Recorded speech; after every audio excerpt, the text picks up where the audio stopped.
There are moments at a dinner table when people stop being careful. The wine loosens something, the noise around them gives them cover, and they forget the room. I've been in enough rooms, job sites, union halls, city hearings where nobody wanted a tradesman's opinion to recognize exactly when that moment arrives. That October evening at Ristorante Nana in downtown Burlington, the one my daughter had booked 3 weeks in advance, the one with the pressed linens and the Barolo list she'd been excited about since September, I watched that moment arrive. I watched it arrive in Italian right across the table from me, and I didn't let on for a single second that I understood every word. My name doesn't matter much for what I'm about to tell you.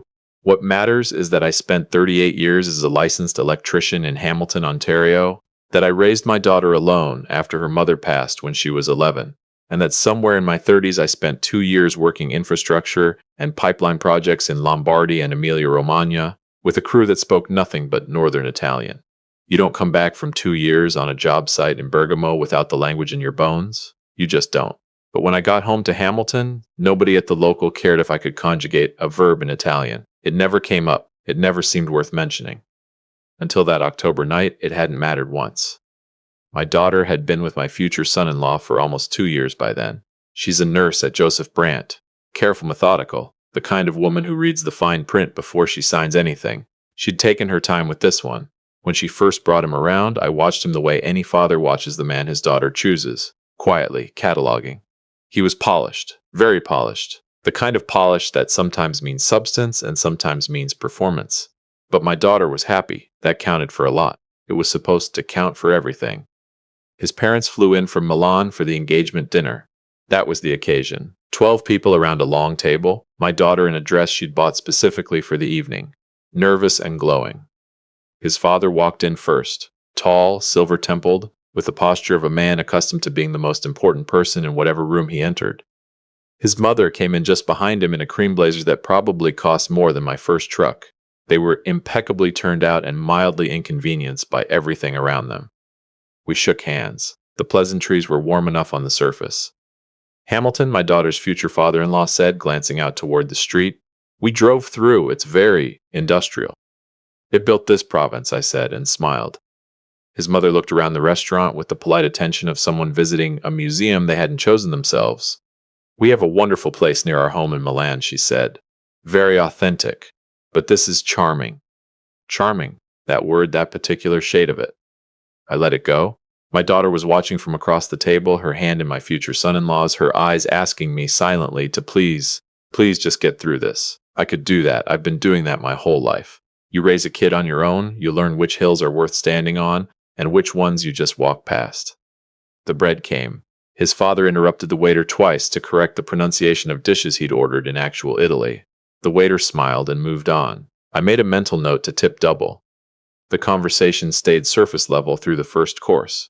His mother asked what I did, past tense, since I'd retired, and when I told her I'd been an electrician for nearly 4 decades, she reached for her wine glass and said, "How practical." There it is, I thought.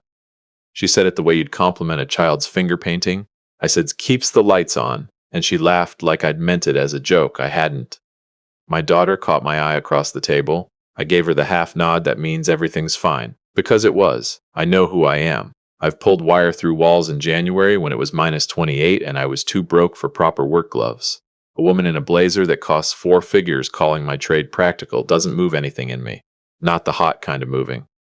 About 40 minutes in, mains on the table, the conversation thinning at the edges, my daughter's future father-in-law leaned toward his wife and said something low in Italian. The kind of murmur designed not to carry. But I was seated directly across a round table, and I spent 2 years learning to pull individual voices out of job site noise. I kept cutting my veal. I kept my face exactly where it was. He said the pasta was overcooked. He said the wine list was pedestrian. Small complaints muttered in the comfortable certainty that the table had been sealed off by language. His wife answered quietly. She glanced down at my daughter, at the dress my daughter had been so proud of, and said, with a small private amusement, that it was pretty for something you'd find at a mall. I set my fork down, not hard, just deliberately the way I set tools down when something needs my full attention. My daughter didn't notice.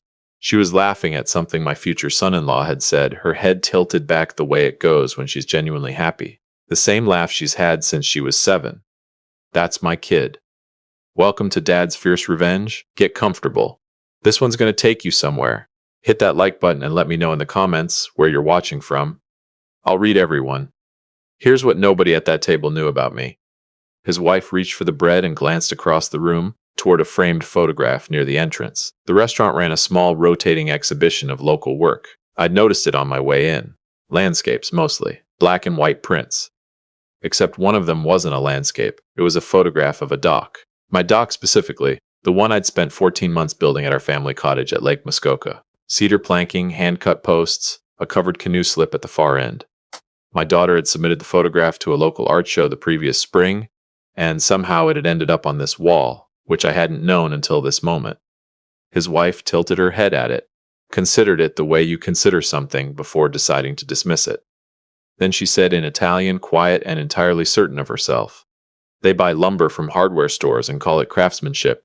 Canadians have no real tradition of woodwork. It's just assembly. Anyone with a nail gun could manage it." I looked at that dock. 14 months, lake water in November. Morning so cold my fingers wouldn't close properly, and I had to use both hands just to hold the drill. My daughter used to bring me coffee in a thermos and sit on the shore wrapped in her grandmother's quilt, asking questions about why the posts had to go in at that specific angle, asking questions the way she always did, because she's always needed to understand the reason behind the thing. She was 16 that summer. We'd just buried her mother. We built that dock on weekends because neither of us knew what else to do with the grief, and doing something with our hands was the only way we could be together without the silence getting too heavy. And this woman was calling it a hardware store project. I looked up. My daughter's future father-in-law caught my eye across the table, a quick check, testing whether the Canadian electrician had registered anything. I smiled at him. Easy. Open. The smile that says all the lights are on. "You know," I said, setting my napkin back in my lap, "there's something about things built by hand that no store can replicate. Not the object itself, the patience behind it. Don't you think?" "Of course," he said, "because what else do you say?" "I always thought so," I said. I left it there, 2 seconds, just long enough. "You said that in front of me. I heard every syllable. And I'm not going to tell you that, not yet, not here, not in a way that turns this dinner into the kind of scene that becomes the only thing anyone remembers." That should have been the end of it. Difficult people at a dinner table. I've sat through 100 of those in 40 years of trades work. You eat the condescension for the sake of what matters. I'd have done it. I'd have driven home, slept on it, and decided in the morning that this was manageable. But then dessert arrived, and something shifted. His wife leaned toward my future son-in-law, not her husband this time, her son, and asked him, in Italian, whether the documents were prepared. She said it the way you'd ask about an errand, casually, like it was already resolved. He nodded without looking up from his espresso, said his lawyer had filed the paperwork. It would be processed the following week. Documents, a lawyer, filed paperwork. I kept my hands around my coffee cup. My daughter was looking at her phone under the edge of the table, smiling at a message. His father added something, pieces I caught without catching everything, and then he leaned back in his chair with the ease of a man who has never once worried about being overheard and said, clear as a foreman giving instructions on a quiet morning, "The father-in-law is so desperate for her to be happy that he'll sign whatever they put in front of him." My future son-in-law smiled, set down his cup, said still in Italian that was exactly why the arrangement worked, that her father wouldn't think to ask the right questions, that he just wanted her settled. Then he turned, on cue, perfectly timed, back to English and to my daughter and took her hand across the table and said, "Having a good night, babe?" with that same warm expression he'd been wearing since they landed at Pearson. She said it was the best night she'd had in ages. He is not at this table to begin a family, he is here to complete a transaction. I sat with that for the rest of the meal. Through the check, through his father's practiced generosity in insisting on paying, through the handshakes in the parking lot and the drive back on the 403 with the radio off, an October dark coming down over the escarpment. My daughter texted me before I reached Dundurn. Tonight meant everything. I can't believe how well it went. I read it at a red light, read it again, set the phone down. She has no idea what was said at that table, and finding out is going to be one of the hardest things she's ever done. But she has to find out before she puts her name on a single piece of paper. I sat in my driveway for a long time before I went inside. Then I called a man named Gilles, a Quebecois I'd worked with on those same northern Italian projects back in the 80s, who'd gone into corporate due diligence consulting after he came back to Canada. the kind of man who knows how to find things that aren't meant to be found. It was almost 11. He picked up on the fourth ring. "George," he said, "3 years at least. Everything all right?" "I need a favor," I said, "and I need you to be very thorough." The next morning I called my daughter before her shift started. I told her I'd been thinking, and that it seemed wasteful for his parents to keep making the drive back and forth to Oakville. I had the room. They should stay with me for a few days, get a real sense of how things worked around here. There was a pause on the line. "Are you sure, Dad? Last night was already a lot." "It wasn't a lot," I said. "I want this family thing to work. I want you to look back at this time and know that everyone tried." Every word was true, just not in the way she understood it. They moved into the spare room 3 days later. My future son-in-law stayed at my daughter's apartment in the city, just his parents and me, in my East End house for 5 days. And I played my part like I'd spent 40 years rehearsing for it. I asked his mother about Milan. I let his father correct my espresso technique. I drove them to Niagara on the lake and watched his father dismiss the wineries with the tolerant patience of a man who considered himself above the local vintage. I said I'd have to take his advice. I nodded. I smiled. I cataloged every single word. Thursday evening, after they'd turned in early, I sat in my truck in the driveway and called Gilles back. He didn't bury the lead. My future son-in-law's family business, an import and distribution company out of Milan, had been under creditor restructuring for 18 months. Not publicly known, but fully documented. The family estate, a villa property south of the city, carried a lien going back further than that.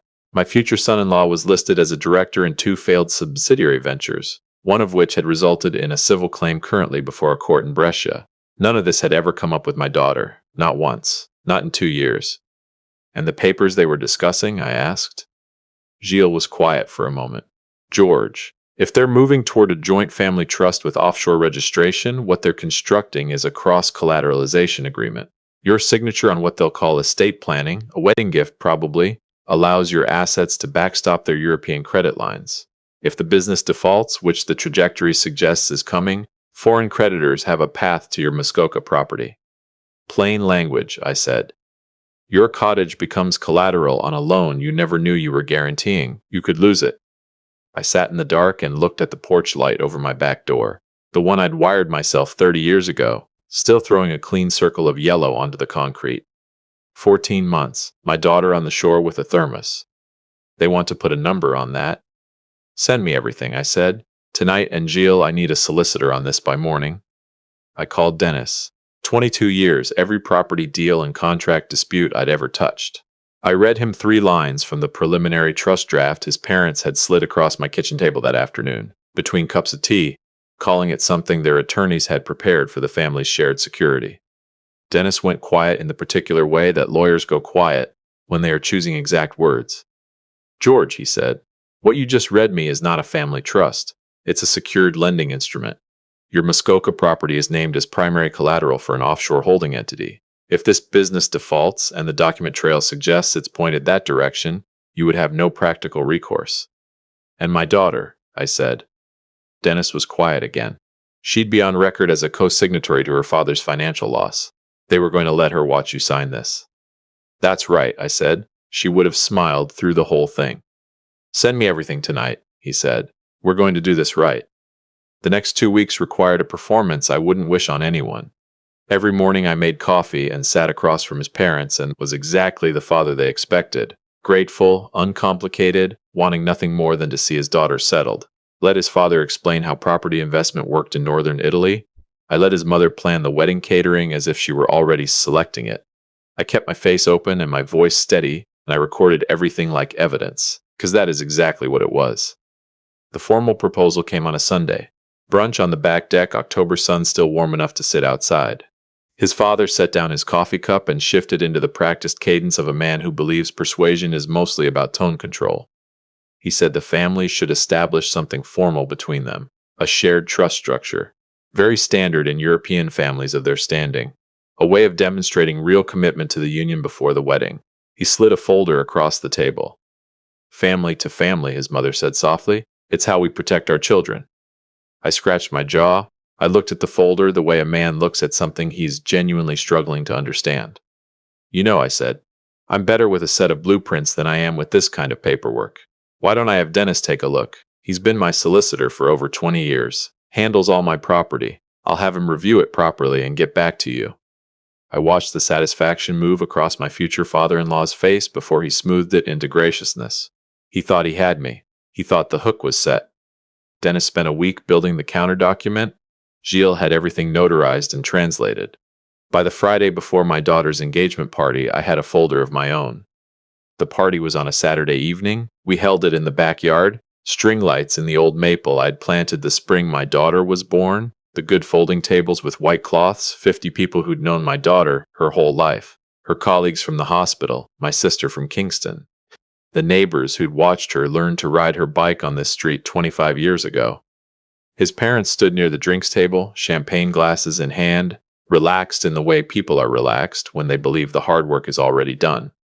Dennis was there too, off to one side in his blazer, nursing a ginger ale, looking every inch like a family friend who'd wandered over from down the street. He caught my eye once across the yard and gave me a single small nod. Ready. I looked at my daughter. She was near the dessert table with her friends from the hospital, the engagement ring catching the string lights, the happiest I'd seen her in years. I'm sorry, sweetheart. What's coming is going to hurt. But the alternative is what they've already planned for you. And that hurts longer and worse and without warning. I tapped my glass. The backyard went quiet the way it does when someone old enough to mean it asks for a moment. I'll keep this short, I said. You all came for the food, not the speeches. That got the laugh I needed? Good, let them stay loose. Let them stay close to whatever version of this evening they think they're in. Most of you know me, 38 years running wire, single dad for most of it. Not a complicated life, but it's mine, and it gave me everything worth having. I looked at my daughter, including that one. The crowd made the sound crowds make when something lands true. I want to thank the family that came all the way from Milan, I said, raising my glass briefly in their direction. That's not a small thing, flying across an ocean for people you barely know. My daughter's future father-in-law dipped his head. The pleasure is entirely ours, George. I imagine it is, I said. Something in how I said it made his wife's smile hesitate, just barely, the way a door hesitates in its frame when there's a draft behind it you didn't expect. Since our guests made such a long trip, I said, turning back to face the table, my voice easy and unhurried, I thought it was only fitting to honor them in their own language, especially given that they've spent the last few weeks assuming I didn't have one. I looked directly at his father. The color began to leave his face like water going out of a bathtub. And I switched to Italian. The accent has rust on it. 30 years of disuse will do that, but the words came back the way the body remembers anything learned through repetition and necessity. I spoke for about 90 seconds. I told 50 people in a Hamilton backyard, in Italian, and then in plain English, exactly what I'd heard at the restaurant. The dress, the dock, the word garanzia, the assessment that the father-in-law was so eager to make his daughter happy that he'd sign anything they put in front of him. The yard went very still. If you've been listening all the way through, drop a comment below. I read every one of them, and hit that like button before you forget. My future son-in-law was on his feet, his face flushed, already forming words. Sit down, I said, calm, clear. He sat. I placed Dennis's folder on the table and went through it the way I'd go through a blueprint on a job, methodically, without drama, one line at a time. The restructuring, the Brescia lawsuit my daughter had never been told about, the offshore trust that was never meant to protect her. It was meant to protect a family in Milan from the collapse of decisions made long before any of us had ever met. My daughter stood at the end of the table. I watched the understanding move across her face the way weather moves across Lake Muskoka. First confusion, then the particular stillness that comes just before something breaks open for good. She looked at my future son-in-law. She waited the way you wait when you're offering someone the last possible chance to give you a reason to believe differently. He opened his mouth, closed it, said, It's more complicated than. Did you know about the lawsuit in Brescia? She asked. Her voice was steady in a way that was harder to watch than anger would have been. He didn't answer. She reached down and took the ring off her finger and set it on the table in front of him. Not thrown, not a gesture. Just set down, the way you set something down when you're done carrying the weight of it. I was ready to build a life with you, she said, and you were going to spend yours building one on top of mine. She didn't walk toward the house. She didn't look for a way out. She walked around the table to where I was standing, and she stood beside me, shoulder to shoulder, and she faced them the way I've only seen her face things a handful of times, fully, without flinching, with the complete knowledge of what she was looking at. That's my girl? That has always been my girl. His father found his voice, started something about misunderstandings, about private conversations, about private, I said, like the conversation at the restaurant. I set a second document on the table, the itemized accounting of expenses the family had run up during their stay, and a formal notice to vacate the guest room by morning. You're welcome to stay tonight, I said, but I'd recommend the hotel in Oakville. The breakfast there is probably better anyway. His mother began to say things, several things, some in Italian, some in English. None of it mattered. I'd heard everything that mattered from this family on the first night at a table in Burlington, while they were still certain the room was sealed. Dennis appeared at my elbow. All right, he said quietly. All right, I said. My daughter and I walked inside through the back door, past the old maple, past the screen door I've replaced twice and will probably replace it again. In the kitchen, she stood for a moment with both hands flat on the counter, breathing. Then she turned around. The dock, she said. She said that about the dock. She did. The one we built together after Mum. The same one. She came across the kitchen and hugged me the way she's hugged me since she was small, both arms, all the way, her face against my shoulder. I held on and looked out the window at the backyard, at the string lights still burning over the empty tables, at the outline of the maple against the October sky. Outside, I heard his parents' car start in the driveway. Let them go? Let them take their folder and their failing business and their champagne manners back across the Atlantic. They flew 5,000 kilometers looking for a particular kind of man. Quiet, hardworking, desperate enough for his daughter's happiness to stop asking questions. They found the right man. They were just wrong about everything else. A minute passed. My daughter pulled back and looked at me. What do we do now? We go back outside, I said. My sister drove from Kingston. Those people from the hospital gave up their Saturday. The food's getting cold. She laughed. Not the big laugh, the real one. The small one that comes right after something hard when you realize you're still standing. We went back out through the screen door together into the October evening, and the string lights were still on, and the 50 people from our corner of Hamilton were still there. The way good people are, with the quiet patience of those who have known you long enough to understand that some things take a minute. They came a long way to take something from us. They left with nothing but the sound of their own words, spoken in a language they never once considered would be waiting on the other side of the table.